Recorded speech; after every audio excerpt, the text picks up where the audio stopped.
Hello and welcome to Dell's Gaming. I'm Dell and this is KSP. I know I mainly do From the Depths videos, but KSP is another game where I enjoy just sitting, building ships, piloting them, etc. So I'm going to do the occasional KSP, and also with the latest release of Copernicus for the stable release on Steam. It's all working and I can add some extra mods. Now I do play relatively mod heavy, but nothing that changes too much from stock. So anyway, Jeb is out here in his little roller gathering science, which is my way of getting around all the various science places and then doing the mystery goo. I think I may have picked that one up already. Let me just see. Observe mystery goo. Oh yeah, can't get that one from here, so I have to do an EVA report. Yeah, get some EVA report and just basically go around all the different areas in my little roller. So we'll just get back into the pod. Let's go around to the door.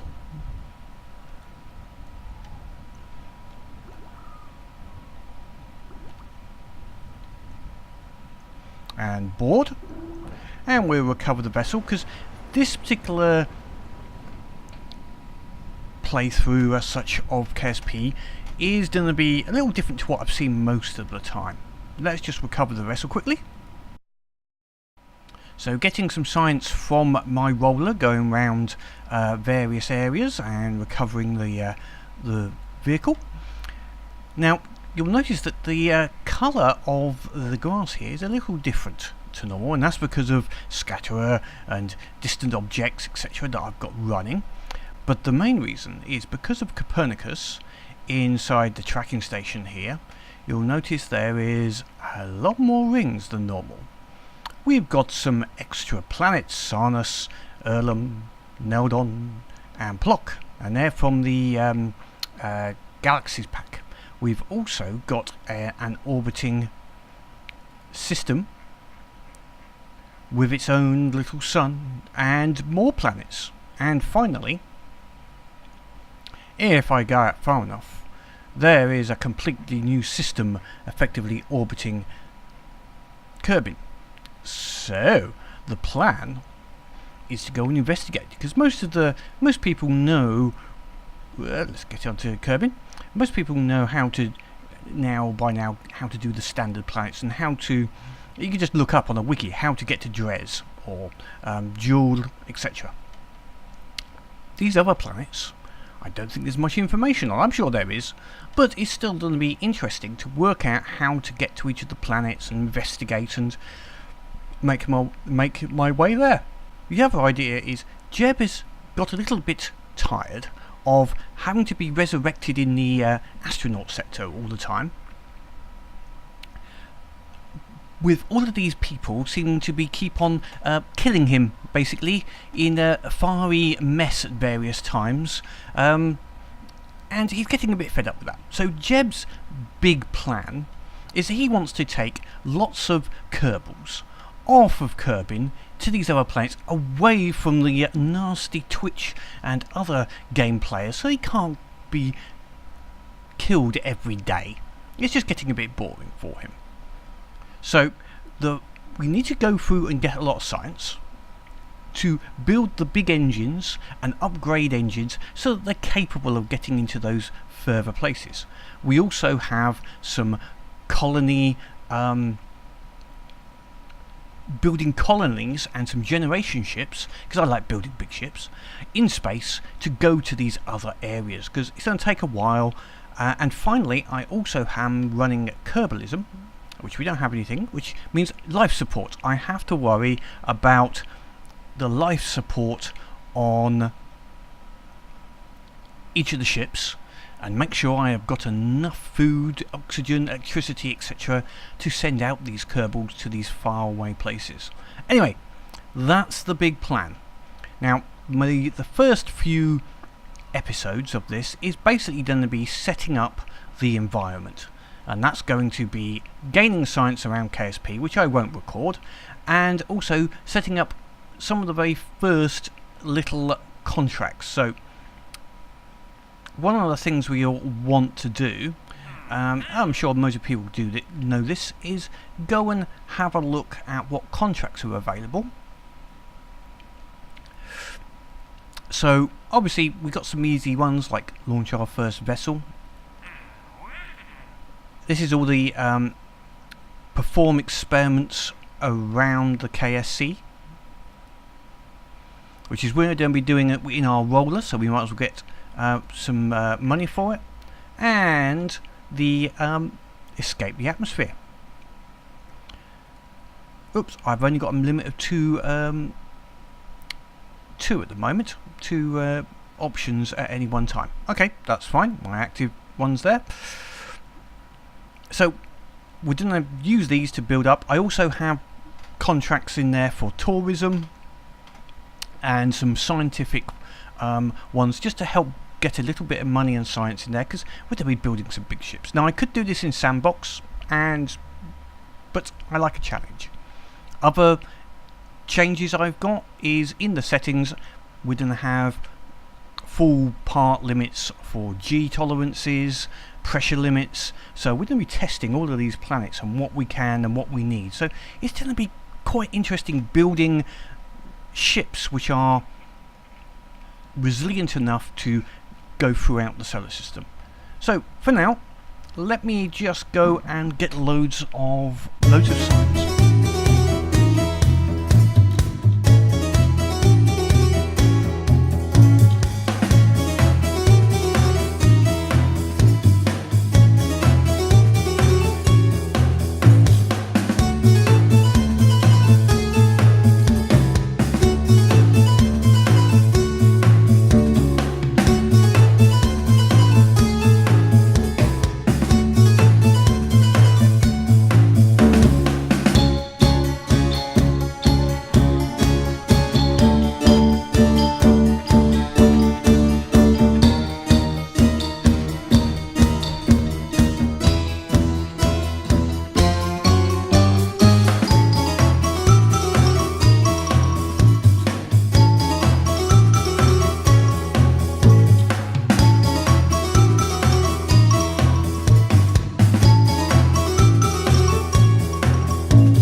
Jeb asked me to get him up into space to test the safety systems of the vessels, so I have built the Joro class of ship.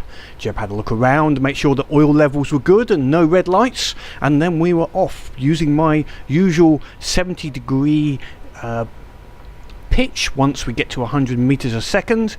Again, not a hyper efficient gravity turn, but these are safe and they do get up into space okay.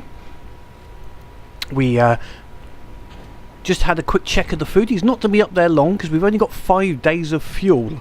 That separation was a little hasty of me, but it was close.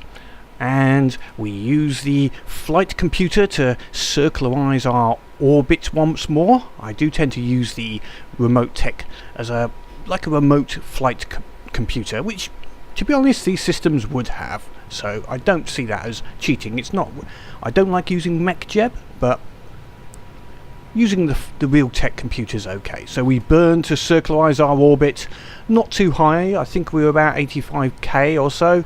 It'll possibly end up somewhere like that. Jeb had a little look around, made sure he was happy. And after a few orbits, we decide to test, let's make sure we can land. So I take a point about 90 degrees away from KSC for my maneuver and set a little bit into the water, which is my target point. We head towards our burn point, again using a remote tech to make sure we get the right amount of burn, and then we go to normal to eject the rocket. This is to make sure it's to the side of us and unlikely to hit us when we start slowing down as we hit the air and start slowing down, and we're not to necessarily get crashed into by our own rocket. So as we come into the slightly thicker parts of the atmosphere, Jeb holds it on a retrograde orbit, and then we start getting the flames up as we're hitting the atmosphere and it's burning up on the ablator. I did use an ablator on this particular build. Extra safety. It's Jeb after all, and he is the boss. Gotta make sure the boss lands, otherwise not gonna get paid. So coming through the upper atmosphere now. Seems to be all safe. We've got no heat indicators, so that seems to be a good mark, but we're not landing where I thought. I forgot to allow for the rotation of Kerbin as we were going up to the maneuver point.